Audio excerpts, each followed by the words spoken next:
Well, we are down. I mean, we are down to almost the last couple of segments of the night, and I am so excited to introduce.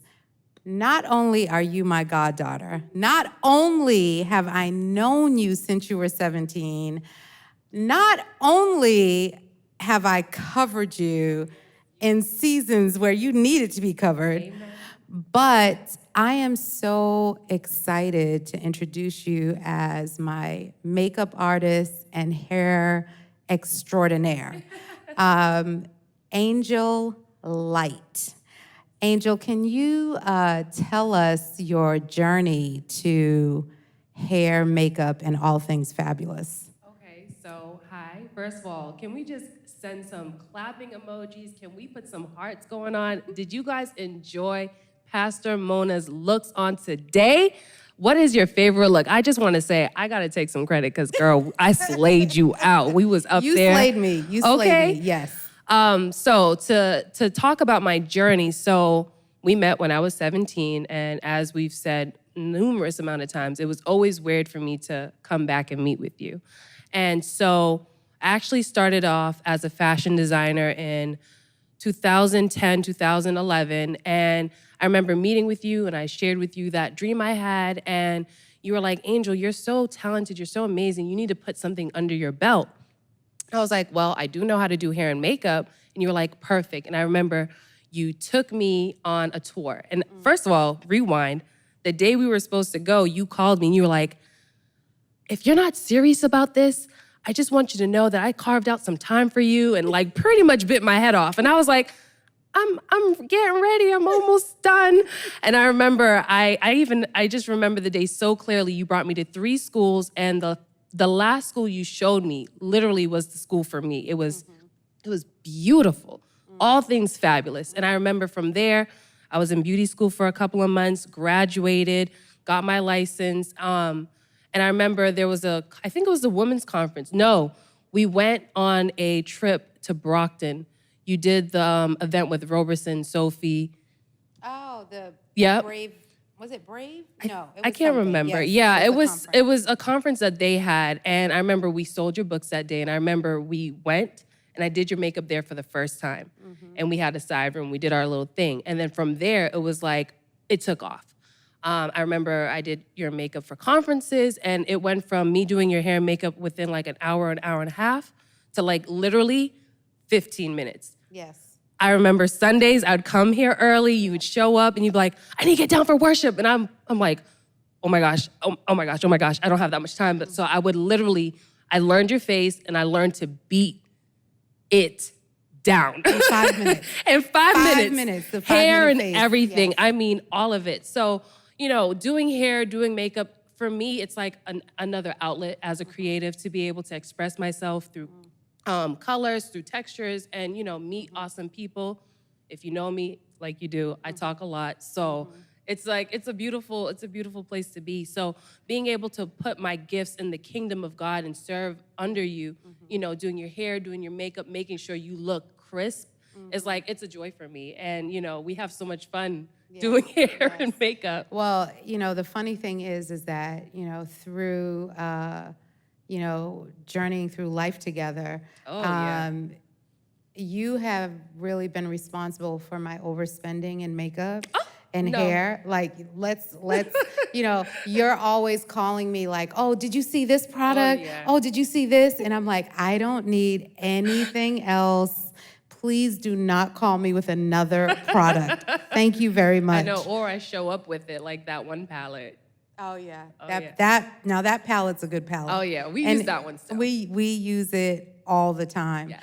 But your journey as a creative for not just beauty, hair and makeup, but you've also been a person that has worked alongside of me for the last 4 or 5 years. It's been a while. It's been about 5 years. It's been a nice while. Yeah, it's been a ride. It's been a ride. But I loved, the thing about you, Angel, and I know that we're talking beauty and fashion, but I thought it would be great to bring mentorship in as well, Yes. is that as a young woman, I remember the days that you would come and you'd come with your notebook. We had appointments every single week, Yep. and you would faithfully get all your assignments done. Yep. And I believe it's your diligence that has really propelled you into, the businesswoman that you are today. Thank you. A lot of people say that they want mentors, but then they don't want to do the work. Yeah. And so to watch you grow, and we've been through. Oh, I mean, yeah. whenever you're in a relationship with someone, it doesn't matter the age, but I can recall our conversation about 3 weeks ago. Oh, yeah. And we had a great conversation in terms of, yes, I've been in your life for the last 10 years, but now that you're married, now, you're a woman, actually, you've turned 27. I'm a whole You're adult. a whole 27. And, we talked about, what does our relationship look like now? And I think that's important in any mentor relationship, that at some point, the relationship should reach a point where, you are two adults that are sharing, Yeah. that are interchanging life, Yeah. and that the respect is there both ways. Yeah, I really appreciated that conversation. Like, we've had tons of conversations leading up to that point, but I feel like with that one, it really felt like we were trying to figure out where we were. Not that it was a bad space or anything like that, but it was like, hey, you're not the 17-year-old I knew when we first met. You're not a 20-year-old. You're 27. You're married now. I'm going into, I think, my second year of marriage. I'm saying it as if I've been married for like 10 years, right? But just to be able to just be just front on, real, and just raw, and very understanding on both sides. To even talk about the mentorship part. When I was 17, I didn't really think I was seeking out a mentor. Like, I knew I had one when I was younger, but then, meeting you and Pastor Matt, and then I don't know why I just wanted to keep coming. I think it was because somebody cared. You cared about what I was going through. Not saying that my mom didn't, or, my friends or my siblings or anything, but it was like, it was different.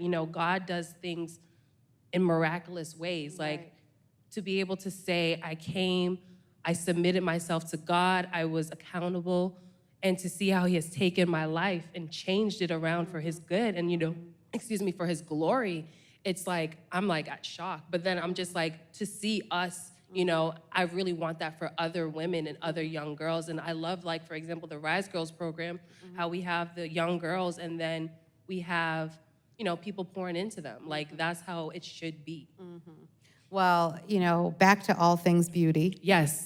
Because I think one of the things, the kind of person that I am, I really can't, and you know me well enough to know this, just having anyone put makeup on me, I feel like when you're wearing makeup or someone is doing your hair, that it's a very spiritual journey. Yes. Because that person is in your face, on your face, in your hair, on your hair. Yeah.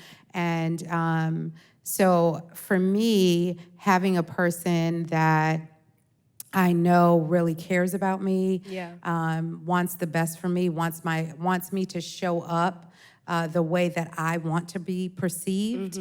I think that's an important part of makeup application. Yep. Because sometimes people wear makeup and you see the makeup before you see them. Yeah. And so can you just talk a little bit about,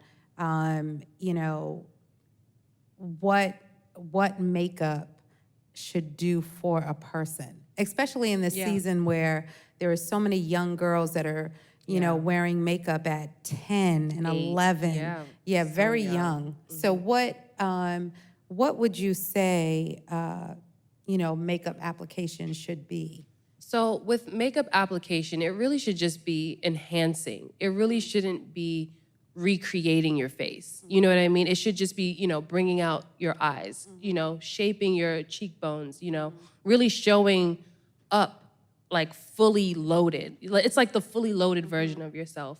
I like that, the fully loaded Yeah. version of yourself. Yeah, because, a lot of people wear makeup, cover blemishes, hide like scarring and stuff like that, which is amazing because let's be honest, nobody likes Right. seeing those things all the time. And all power to you if you're more natural, much respect. But it really is to enhance how you look. The more polished you look, you feel good. I feel like with makeup, it's also an artistry because some people, they're amazing at makeup and they might not be a painter. So for me, what I think makeup should really do is enhance. It should also, add on to the confidence you already have. When I go out and I don't wear makeup, I'm still bold, beautiful, fantastic. I don't feel like, I'm less than or anything. Even when I talk to clients or talk to some of my friends that want makeup advice, I'm like, listen, you have beautiful skin. Sometimes you don't want to get all into makeup because that might get, unless you have a really good skincare routine, don't even touch it. Right. Because I've slept with makeup on and I paid the price. Even today, I have this little pimple right here and I'm like, why? Like, why? Like, how did that even get there? Right. So just to enhance how you look, feel polished and be fully loaded. Well, speaking of skincare, before we bring up our style experts, we traveled one time. Oh, yes. And we were doing a conference. And so when we got to the hotel, I had all of my skincare. And Whole store. I had a whole store, and you had your skincare. A mini mart. A mini mart, yes. And so when we put all of our stuff out, my stuff literally took up 3/4 of the Yes. counter, and you had this little quart, and we laughed so much. hard. And we took a picture of it, Yes. and I kept saying to you, I said, Angel, the older you get, if you want to have this kind of skin, your little quarter is going to start increasing on this side. And listen, let's give it up for your skin because listen, honey, 53? That's right. And it looks good on you, okay? Yes, because I have all of those products. Yes. I have stuff for my under eyes, stuff Yes. for my over eyes, stuff for my forehead, my cheekbones, everything. But one of the things that we do that I don't think people are aware of is that we really plan, because I think makeup also requires planning. So can you just talk about how we, kind of attack, like even today, we had a plan of action for hair and makeup. And so just talk about that a little bit. So when planning your looks or anybody's looks, especially if it's going to be, recorded on video and stuff like that, it's always great to have a plan to know what looks you want to go for, your outfits and all that. So with what we did today, we builded you up. Like we started off very natural, because once you put on all those, layers of makeup, you can't really take them down. So, clean face, even foundation, a little contour. Next stage, add some lashes, a little glow, a little concealer, build it up. That way you kind of build up your look. You don't feel heavy throughout the whole day, especially if you're recording all day or if you're, running errands.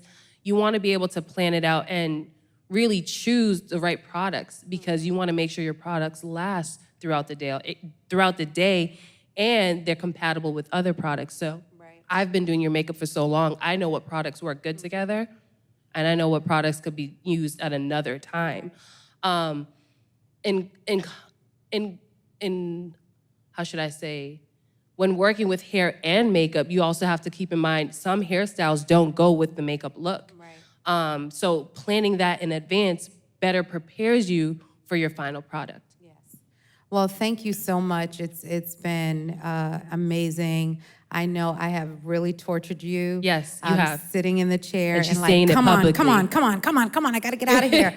And even, your, push in the times that I don't feel like wearing makeup or getting my hair done, and you're like, come on, you're about to do this. And I think that when you are doing conferences, when you are doing things that are in the public, you want to show up as your best self. Yes, fully loaded. Fully loaded. I love that. Fully loaded. You want to show up. And so you've been incredible.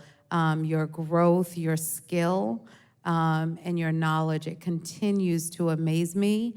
And so I really thank you. And we're so excited because we're bringing up two style experts, young women that are up and coming in the fashion world, very different. And I think that's one of the things about, you know, the DASH Takeover is that we are celebrating each other's differences. Yeah. Because there are no two people that are the same.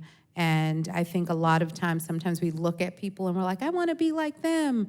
And fully loaded. You got to show up fully loaded. Show up fully loaded. Okay, and own Yes. it. Own it. Own it. Yes. Own who you are.